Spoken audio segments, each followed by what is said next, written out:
someone here to see you. Oh, thanks. Hi, Miss Love. How are you? Fine. Good to see you. Have a seat. Come on. Well, listen, first of all, thanks for coming down. I really appreciate it. It's great. And just before you're enrolled, there's a couple things I want to explain to you. The Canadian Forces Air Reserve has 5 squadrons across the country, and this is one of them, 418. We fly the Twin Otter aircraft, and you're applying for the position of technician. Now, you've been accepted, and you're going to begin training. The first part of your training is called general military training, and that's what you're going to start tonight. It involves basic things that everybody in the armed forces have to know. Things like how to salute, what do all the stripes mean, you know, what's the difference between a master corporal and a sergeant, and basic things pertaining to nuclear, biological, chemical defense, that sort of thing. After that, you'll be moving on to advanced trades training, but really the first thing you have to worry about now is getting through GMT. So we're going to be enrolling you in a couple minutes, and after that, we'll have some paperwork for you to fill out, because there's always lots of paperwork, and then you'll go into GMT. But do you have any questions you want to ask me? No, it's pretty straightforward. Okay, that's good. Just thought I'd clear it up.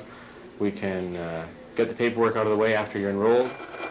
And all these people, in addition to their regular activities, are members of Edmonton's 418 Air Reserve Squadron. Air Reserve Squadrons are made up of people who live and work in the community, but who devote 1.5 days a week in support of Canada's armed forces. What is an Air Reserve Squadron? Why do people join, and what do they do? And what is it about the reserves that makes them different from the regular force? Lieutenant Colonel Ray Rohr is the commanding officer of 418 Squadron. The main difference between the reserve and the regular force is that the reservists are part-time soldiers, or airmen in this case. The men and women who are members of 418 Squadron, by and large, have full-time civilian jobs, or they're students. And they're reservists on Wednesday night and one day on the weekend, usually Sunday. The rest of the time they're engaged in their civilian employment or furthering their education. The regular force are fully committed 7 days a week to be Canada's first line of defense. And the reserves work with and augment the regular force in peacetime and in case of national emergency. One of the main peacetime roles of 418 Squadron is search and rescue. Flying a Twin Otter, reserve aircrew assists the regular force in searches for downed or missing aircraft. Although they are reservists, pilots and other squadron members are trained to exactly the same standards as the regular force and are required to keep their professional qualifications up to date. But there is more to searching for missing aircraft than looking out the window. Pilots need to know techniques of precise low-level navigation to carefully plot the terrain they've covered.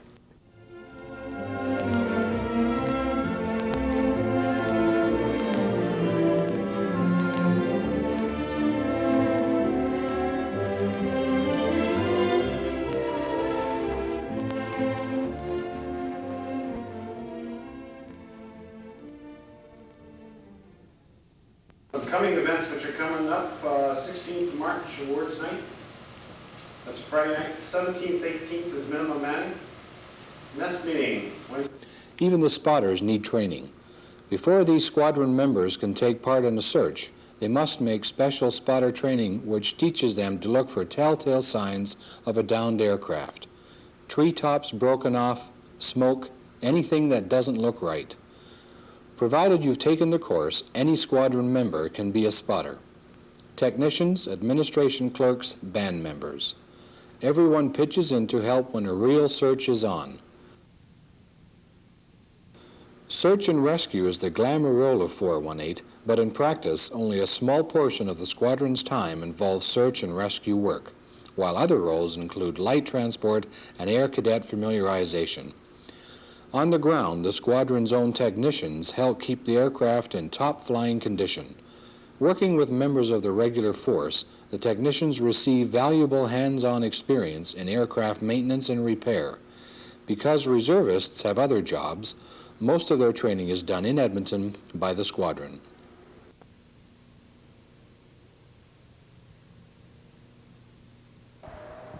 My name is Captain Tom Langjest. I'm the Aircraft Maintenance Officer in 418 Squadron. Aircraft maintenance is a very important job in the squadron. Many people fail to realize that for every 1 hour of flying time, many more hours of maintenance go into the aircraft. This is the job of 418 maintenance flight. Really, 418 maintenance flight has two basic broad areas of responsibility. Firstly, we have to take in new initial entrant technicians and train them to be technicians.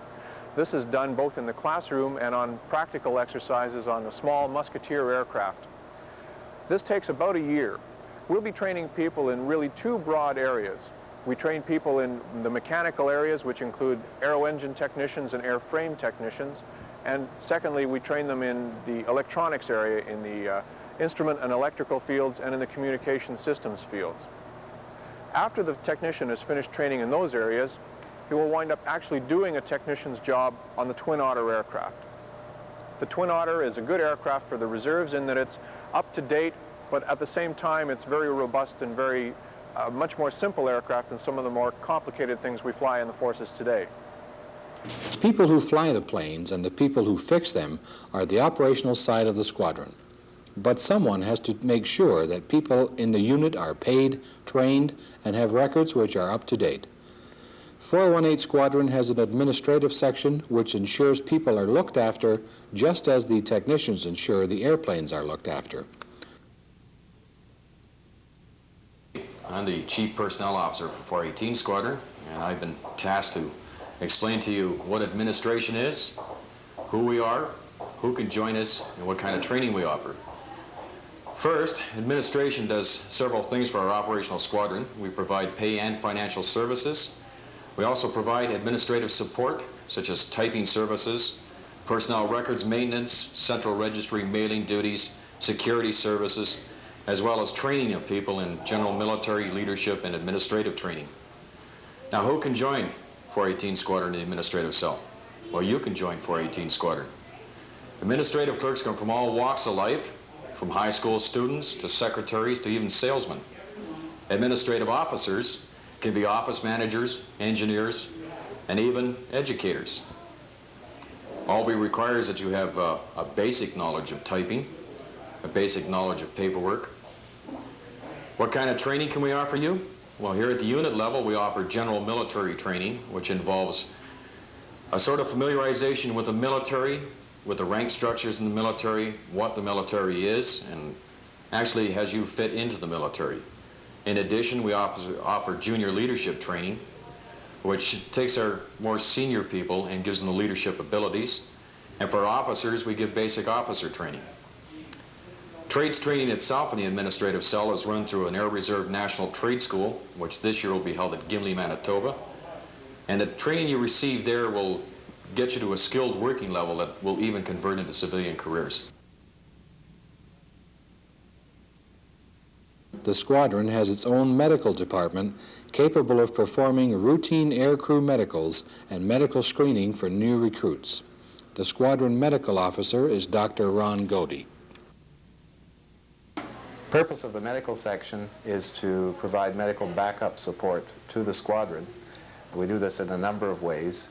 The medical section provides enrollment medicals for all recruits coming into the reserve.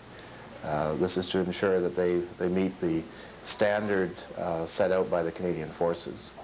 We also provide annual medicals to the aircrew, to the pilots of the squadron, again to ensure that they meet the standards.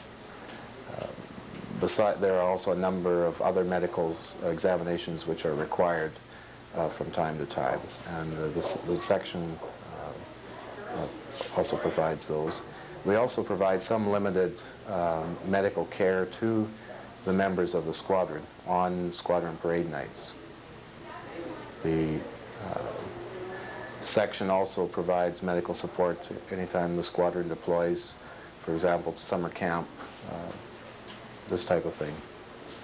The medical section has presently myself, a senior medical officer. We also have a nursing officer and a medical assistant. Because the squadron or the medical section provides medical examinations and care to aircrew, the medical officer must be a flight surgeon. and that is someone who has special training in aviation medicine. The current medical staff, all three of us have had experience in the regular forces before retiring and joining 418 Squadron. The nursing officer spent a number of years in the regular force as well as the medical assistant. Every year, normally in the spring, 418 Squadron deploys into the field, conducting its operations from somewhere other than Edmonton. These deployments last between 1 and 2 weeks and give squadron members a chance to travel across Canada and put their training to work, demonstrating that the job can be done without elaborate support facilities. All members of the squadron take basic training in the areas of first aid, defensive driving, and drill. If you took most of these classes in civilian life, you would have to pay to attend, but in the military, they're considered basic requirements and are part of the military role. All this training is valuable to the armed forces, but it is also valuable to the people receiving the instruction. Part of being in the reserves is learning skills you can always use. Another part is building Canadians. Being in the reserves demands a day and a half per week of time from the member. That might sound like a lot, but squadron members agree they get much more than they put in, both in tangible benefits and personal satisfaction. The reason I joined the reserve is I was a young student who was out job hunting, needed money, and looking for also job experience, and I found it over here. Well, I'm a secretary at the University of Alberta as my regular full-time job, and I decided that I needed a complete change, so I joined the Reserve Squadron at 418. And with that, I've learned how to maintain all about aircraft, which I am very interested in. I joined 418 Squadron when I was an Air Cadets. I'm interested in aircraft. And I also wanted to get to Europe, which I have already been to for 6 months. And I hopefully want to get my sergeants out of 418, become a senior supervisor.